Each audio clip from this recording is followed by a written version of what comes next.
I'm Ethan. I'm 25 and I work as a personal trainer at Apex Fitness. This sleek glass and steel gym in the middle of the city that smells like eucalyptus towels and ambition. I've been training clients here for almost 3 years now. Some are looking to lose weight. Others are trying to get stronger or rehab old injuries. Most days blur together, set up the mats, guide through reps, give pep talks. It's a good gig, pays the bills, keeps me moving. That Tuesday morning started like any other. I grabbed my protein shake, threw on my Apex polo, and pulled up the day's bookings on my tablet. Same usual names until one caught my eye. Sophia C. booked under the name of her daughter, Mia. That's a little unusual, but not unheard of. Sometimes family members push loved ones into the gym. Either way, a new face always shakes things up. I was setting up one of the quieter corners with a yoga mat and foam rollers when Mia showed up. She was maybe 19 or 20 with this quick energy about her. Light denim jacket, earbuds tangled in her hand, and a smile that said she was used to smoothing things over. She introduced herself before I could even say hello. "Hey, you must be Ethan," she said. "I'm Mia. I booked the session for my mom. She's a little nervous about this. First timer." "Yeah, well, first in a while. She used to do yoga years ago, but gyms freak her out." I smiled. "We'll take it slow." Before Mia could respond, the door opened behind her and in walked Sophia. I don't know what I was expecting. Probably someone flustered or out of place. But Sophia walked in like she'd been here a dozen times. Calm, graceful, head held high. She wore a navy blue zip-up and black leggings, hair pulled back in a low ponytail. Something about her presence made everything around her slow down a notch. She stopped in front of me, extended her hand. "Sophia," she said. Her voice had this soft depth to it, like late-night radio, low and smooth. I took her hand and shook it, steady, confident. "Ethan," I said. "Nice to meet you." She glanced around the space. "It's brighter than I thought." "That's a good thing, right?" I asked, half smiling. "I guess we'll find out." I could feel Mia's eyes on us, protective, but not tense, like she was reading the room as closely as I was. I guided Sophia to the mat and explained we'd start with some light stretching just to see how her body responded. No weights, no pressure, just movement. She followed directions closely, asked a few questions, and moved with more control than I expected. Her posture was still spot on from her yoga days, and when I mentioned it, she smiled. Old habits don't fade that fast, apparently. Mia sat on a nearby bench, scrolling through her phone, but glancing up every few minutes, watching, listening. After a few simple floor stretches, I guided Sophia into a basic plank hold. She held it longer than most new clients. "You've definitely done this before," I said. She let out a low breath. "Feels like a lifetime ago." "Still counts." That got a quiet laugh out of her. And in that moment, something shifted just a bit. We looked at each other. Nothing dramatic, just a glance that lingered half a second longer than it needed to. It was one of those small moments you don't think much about when it happens, but later it loops back in your mind like a skipped heartbeat. The session wrapped up after 45 minutes. No dramatic breakthroughs, no sweat-drenched transformations, but Sophia stood straighter as we walked back to the front desk, and her tone was lighter when she thanked me. Mia smiled as they left, giving me a quick thumbs up behind her mom's back, and for some reason, that simple gesture stuck with me. The next day, Sophia walked in wearing a soft gray hoodie and joggers that looked brand new, but not flashy. She carried herself differently this time, less guarded, more grounded. Mia was right behind her, sipping a smoothie and waving at the front desk girl like she'd known her forever. Sophia gave me a small smile as she approached. "Back for round 2. I was hoping you wouldn't ghost me after one session," I joked, handing her a towel. "Trust me, I considered it." I laughed. "Honesty, I like that." Mia settled onto the same bench from yesterday, legs crossed, scrolling through her phone again, but clearly listening. You could tell she wasn't one to miss much. The kind of daughter who shows up, stays present, and knows exactly when to say something and when to stay quiet. We started the session the same way. Gentle warm-ups, light stretches. But this time, Sophia didn't need much instruction. Her balance was better, her breathing more controlled. She moved with an ease that suggested the hesitation was wearing off. "You've been practicing at home," I said. She smirked. "Maybe I did a few stretches last night while brushing my teeth." Multitasking. I respect it. There was this ease between us now. The stiffness of day one was gone. And even though Mia sat nearby, it felt like Sophia and I were building something. Trust, maybe familiarity. Whatever it wasn't nothing. When we moved to bodyweight squats, Sophia hesitated a bit. "It's been a while since I've trusted my knees," she said, her voice low. "We'll do them slow," I replied. "You set the pace." I stood beside her, guiding her form without touching, just using verbal cues. Her posture was surprisingly good, and when I mentioned it, she rolled her eyes. Years of yoga and parenting, you learn to stand tall, even when you're exhausted. I nodded, watching the way she moved, how deliberate it was. There was something quietly powerful about her. She wasn't trying to prove anything, and maybe that's what made it so noticeable. From the bench, Mia looked up and caught my eye. She gave me this tiny, almost smug thumbs up, like she approved of something more than just my training method. I gave a half smile back, not entirely sure what it meant, but understanding enough to feel it mattered. Halfway through the session, Sophia paused to stretch out her shoulders. "I'm surprised how good this feels," she said softly, almost like she was admitting it to herself. "You're doing great," I replied. "Seriously?" She glanced over at Mia, who was now watching us more openly, like a referee who just decided the game was going well enough to stop keeping score. "Would you believe she bugged me for months before I finally gave in?" Sophia said, nodding toward her daughter. "Actually, I would, persistent girl. She clearly cares. Too much sometimes," she muttered, but there was warmth in her voice. The session wrapped up smoother than the first.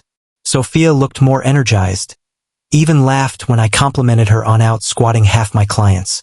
As we walked to the front, Mia stood and grabbed her bag. "Hey, I'm not coming with her tomorrow," she announced casually, like she was talking about the weather. "Got class, but I trust you'll take good care of my mom." I nodded. "Of course." Sophia looked at her daughter, then at me. There was a brief pause, just a flicker of something unspoken in her eyes. "I'll be fine," she said eventually. Her voice was calm, but the second she said it, she glanced down like she was still convincing herself. Mia hugged her quickly and headed out first. Sophia lingered behind, twisting the edge of her sleeve slightly. "Tomorrow then," she said almost to herself. "Same time." She nodded once, then turned and followed Mia out the door. I stood there for a second longer than I needed to, wondering why that brief hesitation before she left stuck with me more than anything else that day. Sophia walked in alone the next day, just like Mia said she would. No buffer, no daughter hovering nearby, just her dressed in black leggings and a slate blue zip-up, earbuds tucked away in her bag like she wouldn't need the distraction. And something about her presence felt different. Not in a big obvious way, just lighter, like whatever she'd been carrying around it had loosened its grip a little. "Hey," I said, handing her a towel as she reached me near the stretching mats, braving the gym solo. "I'm impressed," she smiled, adjusting the sleeve of her jacket. "Had to happen eventually, right?" We started with the same warm-up routine, gentle stretches, light mobility work, but the silences between us were different now, easier. There was no pressure to fill them, no awkwardness, just the rhythm of breathing, movement, and the occasional soft exchange. "How's Mia's class today?" I asked between stretches. "She's loving it," Sophia replied. "Environmental psychology. She's convinced she'll save the planet with the houseplants." I laughed. "Hey, houseplants that are underrated." She grinned. That's what she said.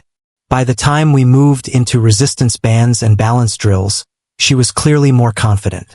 Her movements had purpose, less doubt, more trust in herself maybe, or in the process.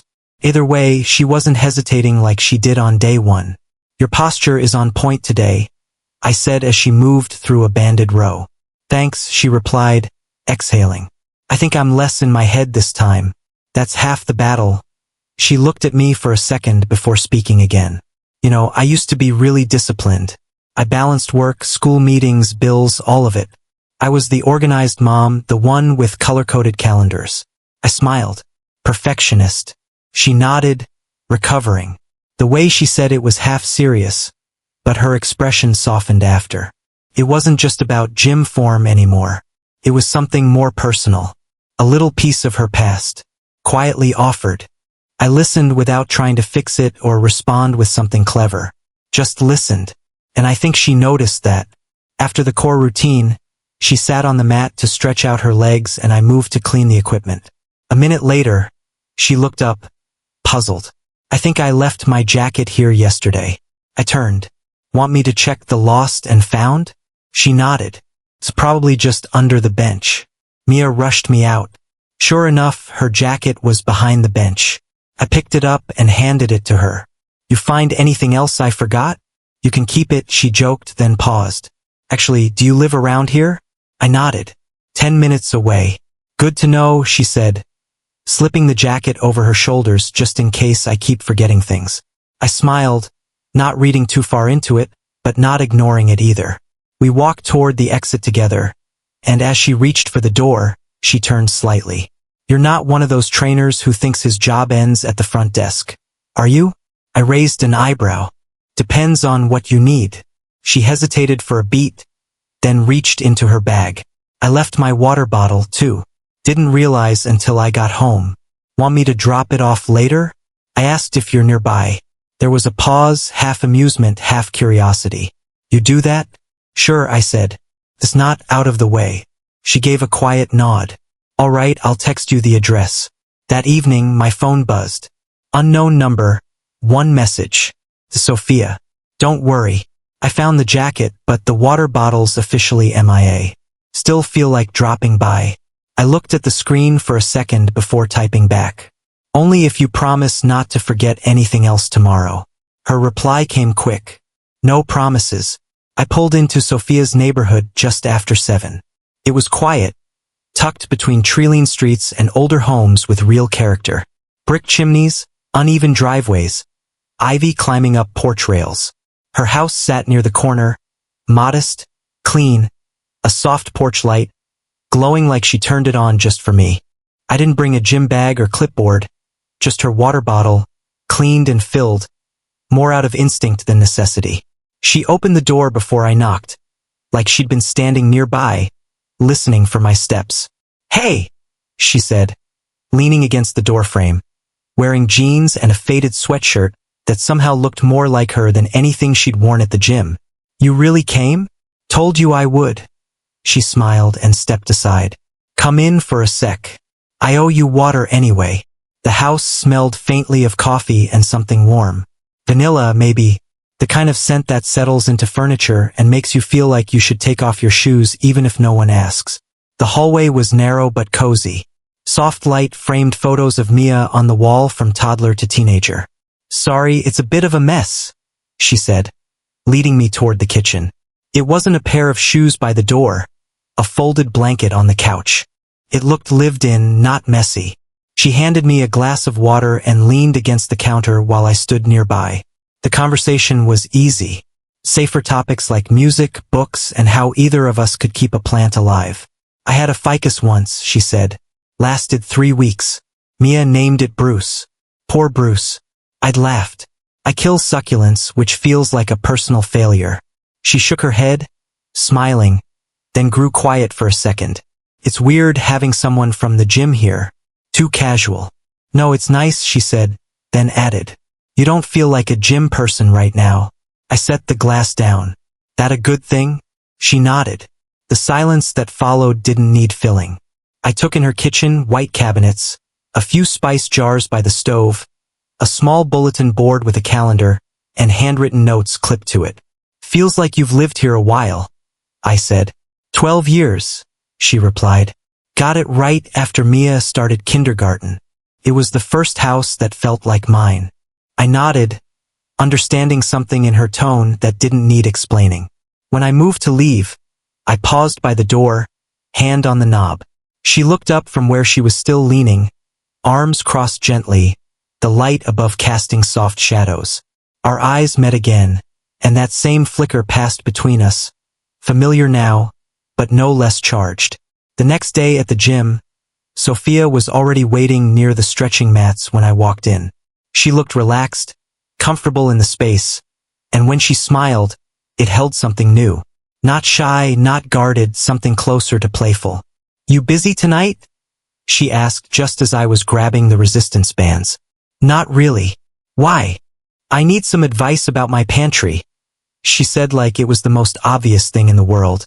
"It's a disaster." "You seem organized." I raised an eyebrow. "You want pantry organization advice from your trainer?" She smirked. "Unless you have a better offer." I didn't, and I wasn't gonna pretend I did. "Sure," I said. "Pantry consulting added to my skill set." "Perfect," she replied. 7. "Okay, 7 works." She turned to start warming up, and I stood there for a moment, realizing just how unpantry related this invitation really was. And for once, I didn't overthink it. I parked a little further down the street this time. Not because I needed to, but because it felt less obvious. The sky was already dimming when I rang Sophia's doorbell, and this time she didn't answer right away. I stood there with my hands in my jacket pockets, trying not to overthink why my heart was beating faster than it should for a casual visit. When the door opened, she was barefoot in black leggings and a soft, oversized sweater that hung off one's shoulder slightly. Her hair was loose, a little wavy, like she hadn't tried to fix it and didn't need to. "Hey," she said, almost like she was surprised I really came. "Pantry emergency," I replied, lifting a small notepad I brought half as a joke. She laughed softly. "Come in. Kitchen's this way." I even made tea. The kitchen was warm, brighter than I remembered. A few cabinet doors open, boxes stacked on the counter. Not chaos exactly, just lived-in clutter. "So," she said, gesturing toward a small open closet with mismatched shelves. "This is the disaster." I stepped closer, peering inside. "You weren't kidding." "I told you," she said, leaning against the wall with a mug in hand. "I'm more talk than action when it comes to stuff like this. You want labels and baskets, or more of it? Just don't fall on me when I reach for the cereal kind of fix." She grinned. "Surprise me." We stood shoulder to shoulder for a minute, scanning shelves. Her elbow brushed mine once, then again. Neither of us moved. Eventually, we gave up pretending it was about the pantry and carried our mugs into the living room. She curled up on one end of the couch, legs tucked under her while I sat at the other end. The tea was still warm in my hands, but the space between us had shifted. Not uncomfortable, just aware. We talked for a while about little things, mostly about Mia's latest art project, about how she missed reading real books instead of scrolling headlines, about how she hated the sound of silence when the dishwasher wasn't running. She reached for her tea again and her fingers brushed mine. Not accidental, not by chance. I looked at her and she didn't look away. There was no speech, no dramatic moment, just stillness and something certain building quietly under it. I set my mug down and shifted slightly closer. She didn't move, just watched. When I leaned in, it didn't feel impulsive. It felt inevitable. Our lips met softly, like we were both still making sure it was okay. But it deepened quickly, almost without warning. Weeks of something unspoken finding its way to the surface. In that one moment, she tasted like chamomile and quiet tension. My hand rested on her side, her fingers slipping gently into the space between my shirt and my wrist. It wasn't rushed. It wasn't messy. It was focused, careful, but not hesitant. She pulled back just a little, eyes searching mine for a second. Then, without a word, she stood, reached for my hand, and walked slowly down the hallway. Her room was simple, neat, soft lighting and a stack of folded laundry on the chair in the corner. Nothing dramatic, no music, just the quiet sound of the hallway light clicking off behind us. She sat on the edge of the bed and looked up at me, her hands still wrapped around mine. I didn't ask questions. I didn't make promises. I just stayed. I woke up to the smell of coffee. It took me a second to place where I was. The soft sheets, the muted sunlight through unfamiliar curtains, the faint hum of a heating vent. Then I heard the quiet clink of a mug on the counter. "Sophia." I sat up slowly. My shirt was folded neatly at the foot of the bed and my jeans hung over the back of the chair by the window. It felt natural, like I'd done this 100 times before, even though it was the first. I pulled on my shirt and padded barefoot into the hallway. She was in the kitchen, her hair tied up messily, wearing one of those oversized flannel button-ups that looked like it belonged to someone from years ago. She was stirring something on the stove. "Hey," I said softly. She turned with a small smile. "Hope you like eggs. I figured you'd be hungry." I stepped closer, watching her move, like she'd already slipped back into her rhythm. Like my being there wasn't something she had to explain to herself. "This is nice," I said. She glanced at me amused. "You sound surprised." I guess I thought it would be weirder. Me too. We ate at the kitchen table, plates between us, mug steaming. No big talk, just passing the salt and sipping coffee and pausing between bites like we had nowhere else to be. It wasn't a morning after that needed unpacking. There were no apologies or disclaimers. It was just her and me and eggs. That night I came back again. No water bottle excuse, no pantry joke. She didn't ask why. She just opened the door like it had become normal. By the end of the week, I was there most nights. Not because we planned it. It just happened. We moved around each other in easy silence. She'd read on the couch while I flipped channels. I'd help clean up after dinner while she dried the dishes. Sometimes we'd sit with our backs against the headboard, just talking in the dark, like roommates with a shared secret.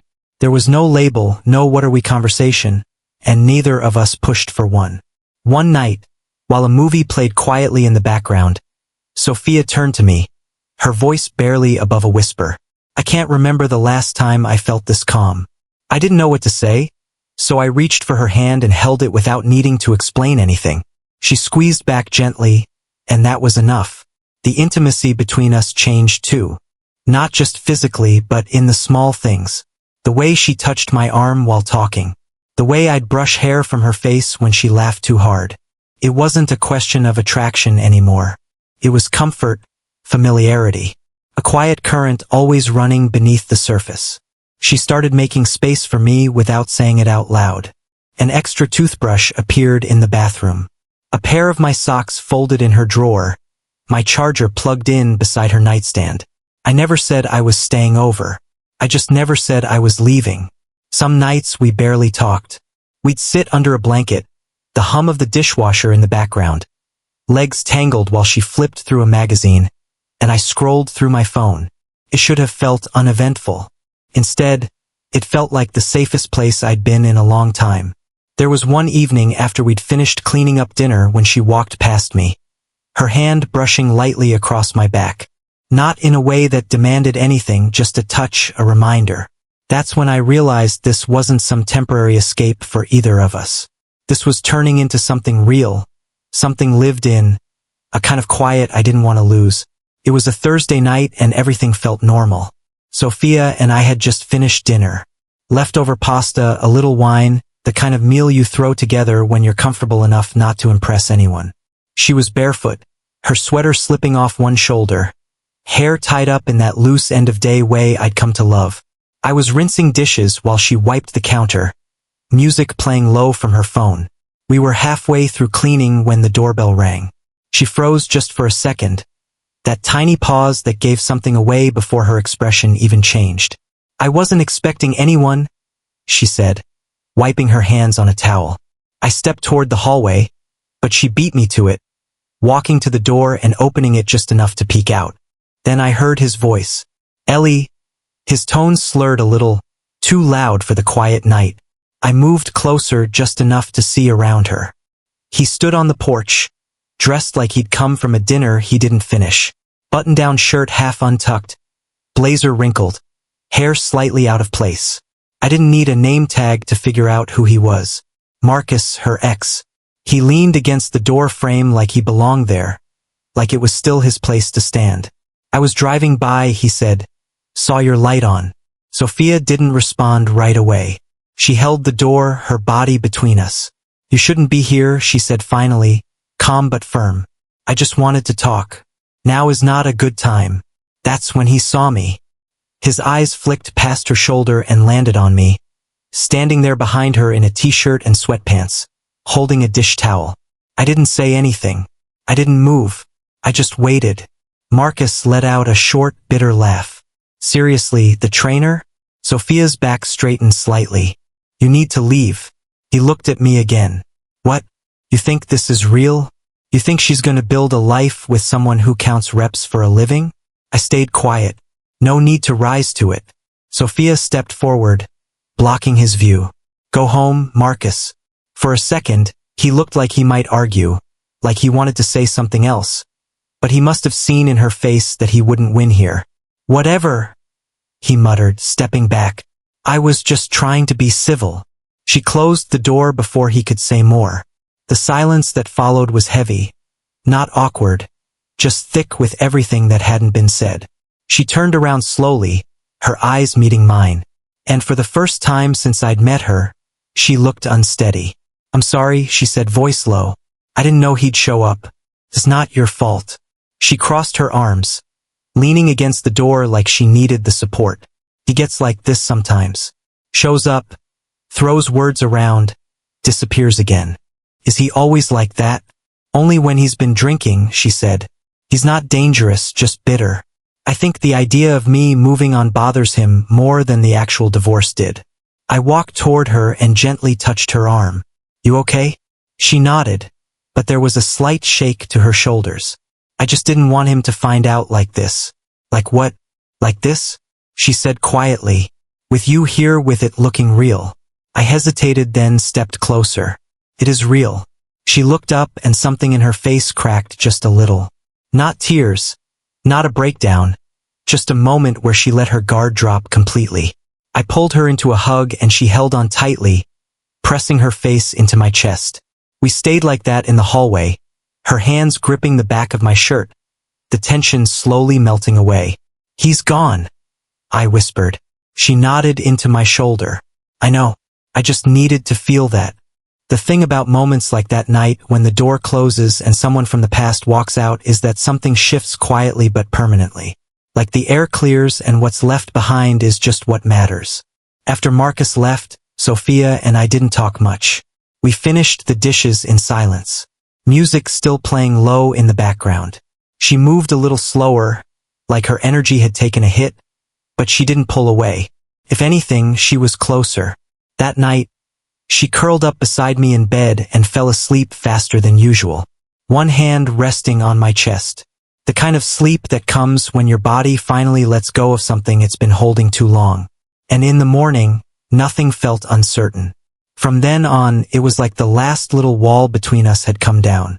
Not in some dramatic sweeping way, just in the small stuff. My toothbrush didn't move from the holder anymore. A drawer in her dresser quietly became mine. The bag I used to bring overnight didn't make it back to my car for weeks. Her home became our space without anyone needing to say it. Mornings had a rhythm. I'd make the coffee while she showered. She'd toast something while I packed my things for the gym. We didn't talk about where we stood. We didn't need to. We just stood there in it, comfortable, steady. The kitchen became our spot. It wasn't about meals anymore. It was where we talked, leaned against the counter, passed mugs back and forth. She'd read aloud headlines. I complain about traffic. Simple, undramatic. And yet, every night I came back, I'd feel something settle in my chest that hadn't been there in years. Like a weight dropping into place.